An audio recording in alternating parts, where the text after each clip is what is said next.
بسم اللہ الرحمن الرحیم۔ سورہ نحل کی 93 نمبر آیا مبارکہ ہے اور ہم 13واں رکوع پڑھ رہے ہیں سورہ نحل کا 14واں پارہ ہے۔ اعوذ باللہ من الشیطان الرجیم، بسم اللہ الرحمن الرحیم۔ وَلَوْ شَاءَ اللَّهُ لَجَعَلَكُمْ أُمَّةً وَاحِدَةً وَلَكِنْ يُضِلُّ مَنْ يَشَاءُ وَيَهْدِي مَنْ يَشَاءُ وَلَتُسْأَلُنَّ عَمَّا كُنْتُمْ تَعْمَلُونَ۔ اللہ تبارک و تعالیٰ نے ان آیات مبارکہ میں حقوق العباد کی اہمیت کا بیان فرمایا اور لوگوں کو اپنے وجود سے فائدہ پہنچانے کی تلقین فرمائی، نیکی کا حکم دینا، برائی سے روکنا۔ اللہ تعالیٰ نے عدل کا حکم دیا، احسان کا حکم دیا،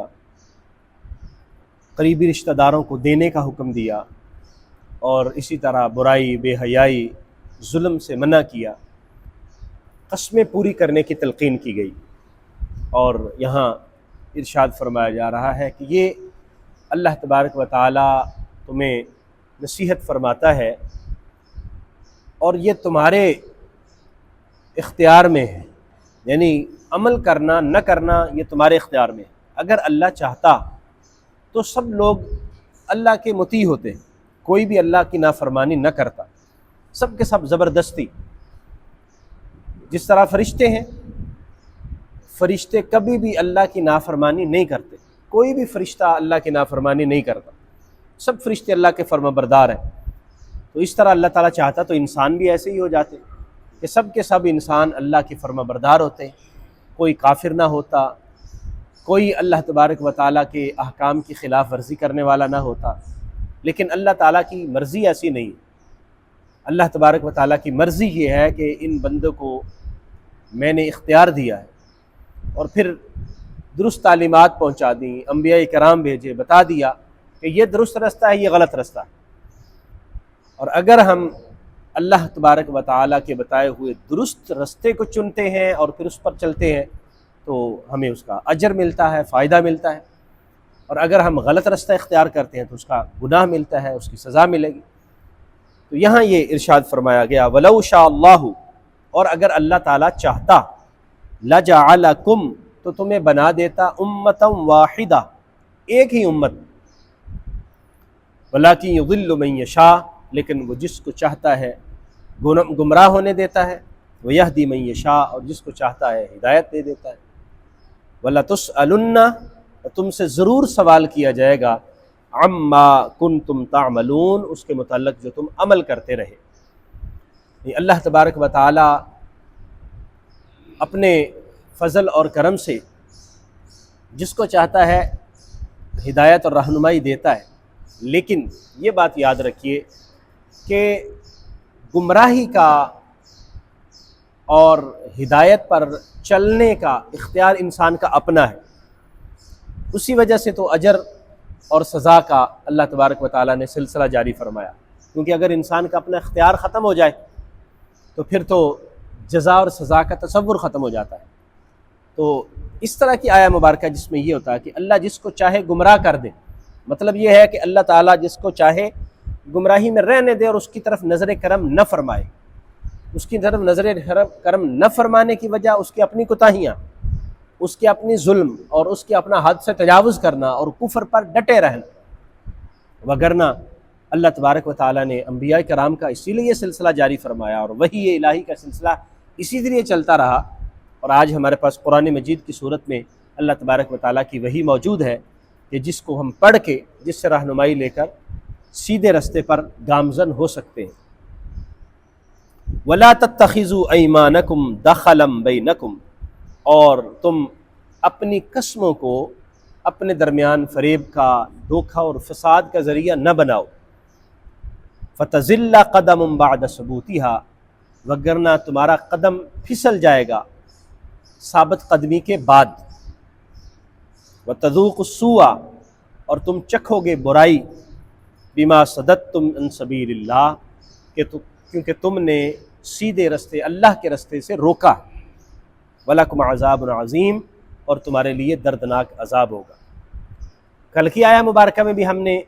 یہی مفہوم پڑھا تھا کہ قسم کھانے کو درمیان میں کسی رکاوٹ کا ذریعہ نہ بناؤ، یعنی قسم اس لیے نہ کھاؤ کہ میں قسم کھاؤں گا کہ وہ آدمی اعتبار کر لے گا مجھ پر، اور پھر اس قسم کی وجہ سے فساد اور دھوکے کا تم ذریعہ بنو، اور اس قسم کو تم اللہ تبارک و تعالیٰ کی نافرمانی کا ذریعہ بناؤ اور رکاوٹ اور فساد بناؤ۔ جس طرح کہ بہت سارے لوگ بہت سارے معاملات قسم کے ساتھ کر لیتے، اگلا بندہ اعتبار کر لیتا ہے، لیکن قسم پر اعتبار کے باوجود وہ اس کے خلاف جاتے ہیں، قسم کے خلاف جاتے ہیں۔ بہت سارے مالی معاملات کے حوالے سے لوگ قسم پر اعتبار کرتے ہوئے پیسے دے دیتے، لوگ قسم پر اعتبار کرتے ہوئے کسی کے ساتھ جو ہے وہ کاروبار کر لیتے ہیں وغیرہ وغیرہ، لیکن بعض لوگ وہ قسم جو ہے اس کو اہمیت نہیں دیتے، مال کو اہمیت دیتے۔ نتیجہ یہ نکلتا ہے کہ معاشرے میں فساد پیدا ہوتا ہے، وہ ان کی قسم جو ہے وہ معاملے کو درست کرنے کا ذریعہ نہیں بنی بلکہ خراب کرنے کا ذریعہ بنی۔ فرمایا اس کا نقصان کیا ہوگا؟ نقصان یہ ہوگا کہ اگر تم ثابت قدمی پر جا رہے ہو تو قدم پھسل جائے گا، تزل قدم پھسل جائے گا، اور قدم پھسلے گا تو انسان کا ایمان بھی ضائع ہو جاتا ہے۔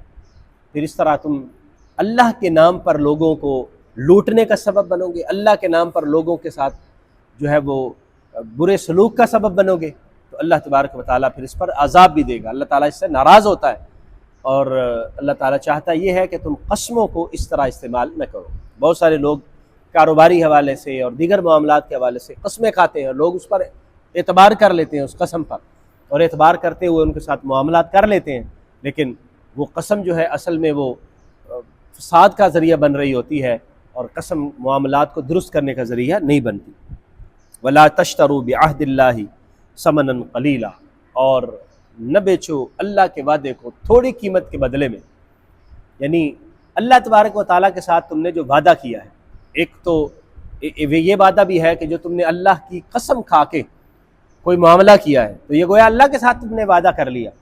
اور اسی طرح دیگر معاہدات یا اللہ کے ساتھ جو کیا ہوا وعدہ ہے اس کو چھوڑ کر دنیا کے مفادات کو حاصل کرنا، یہ ایسے ہی ہے جیسے اللہ کے وعدے کو بیچ ڈالنا اور تھوڑی سی قیمت لے لینا۔ اللہ کے وعدے کے بدلے میں تھوڑی سی قیمت لے کر انسان اپنے ظاہری معاملات اور دنیا کے معاملات کو درست کرنے کا جو ہے وہ خیال کرے، تو یہ تو اس سے بڑا اور نقصان کیا ہو سکتا ہے۔ انما عند اللہ ہوا خیر، جو کچھ اللہ کے پاس ہے وہ بہتر ہے، لکم تمہارے لیے، یعنی جو اللہ کے پاس ہے وہ تمہارے لیے بہتر ہے۔ ان کنتم تعلمون، اگر تم جانتے ہو، اگر تم اس بات کو سمجھ جاؤ تو جو اللہ کے پاس ہے وہ تمہارے لیے بہتر ہے۔ تو لوگوں کے ہاتھوں میں ہے یا لوگوں سے تم ظاہری مال حاصل کرنا چاہتے ہو، وہ تو عارضی ہے، دنیا کا ہے، ختم ہو جائے گا، لیکن اللہ کی بارگاہ میں تم نے جانا ہے تو وہ نقصان جو ہوگا وہ دائمی ہوگا۔ تو اس لیے بہتر یہ ہے کہ جب اللہ کے نام پر کسی سے وعدہ کرو، اللہ کے ساتھ کوئی وعدہ کرو، اللہ کی قسم کھا کے کوئی بات کرو تو اس کو پھر پورا کرو، اس کو نبھاؤ، اور اگر ظاہری نقصان بھی ہو رہا ہو تو کوئی مسئلہ نہیں ہے، کیونکہ پھر بھی یہ دنیا کے معاملات ہے، یہ حل ہو جائیں گے، یہاں جو کچھ ہے یہ ختم ہو جائے گا، لیکن اللہ کے پاس جو کچھ ہے وہ ہمیشہ رہنے والا ہے، وہ ختم ہونے والا نہیں ہے۔ ما عندکم ینفد، جو کچھ تمہارے پاس ہے وہ ختم ہو جائے گا، وما عند اللہ باق، اور جو اللہ کے پاس ہے وہ باقی رہنے والا ہے۔ وَلَنَجْزِيَنَّ الَّذِينَ صَبَرُوا، اور ہم ضرور جزا دیں گے ان لوگوں کو جنہوں نے صبر کیا، بِأَحْسَنِ مَا كَانُوا يَعْمَلُونَ، اس سے زیادہ اچھا جو وہ عمل کرتے رہے، یعنی جو لوگوں نے نیک عمل کیے ہم اس کا بدلہ اس سے زیادہ اچھے طریقے سے دیں گے، اس کا جو اجر ہوگا وہ زیادہ بہتر طریقے سے ہوگا، زیادہ اچھے طریقے سے اس کا اجر ملے گا۔ اب آپ دیکھ لیں کہ ہم جو عمل کر رہے ہوتے ہیں کئی گنا بڑھا کر اللہ تبارک و تعالی ہمیں اس کا اجر عطا فرماتا ہے۔ اللہ کے راستے میں 1 روپیہ خرچ کرتے ہیں، اس کا کئی گنا اللہ تبارک و تعالی عطا فرماتا ہے، 100 گنا تک عطا فرماتا ہے، اور 700 گنا تک اللہ تعالی عطا فرماتا ہے۔ اسی طرح اگر ہم 1 نیکی کرتے ہیں تو اللہ تعالیٰ اس کا اجر ہمیں 10 نیکیوں کے برابر عطا فرماتا ہے۔ یعنی جو ہمارا نیک عمل ہے اللہ تبارک و تعالیٰ اس سے بڑھ کر کہیں زیادہ اچھے طریقے سے ہمیں اس کی جزا عطا فرماتا ہے۔ اور اسی طرح قیامت کے دن جب ہم اللہ کی بارگاہ میں حاضر ہوں گے تو ہمارے نیک عمل تھوڑے ہوں گے، لیکن اللہ تبارک و تعالیٰ اپنے فضل سے ہمیں اس کا زیادہ اجر اور اس کی زیادہ بہتر نوازشات عطا فرمائے گا، اور زیادہ بہتر اس کا ہمیں پھل ملے گا۔ تو اس لیے ہمیں یہاں پر یہ سمجھایا گیا کہ اللہ کے ساتھ کیے ہوئے وعدوں کو پورا کرنا چاہیے، اور وعدوں کو فساد کا سبب نہیں بنانا چاہیے، دھوکے اور فریب کا، قسم کو دھوکے اور فریب کا سبب نہیں بنانا چاہیے، لوگوں کو لوٹنے، لوگوں کو نقصان کرنے کا ذریعہ نہیں بنانا چاہیے،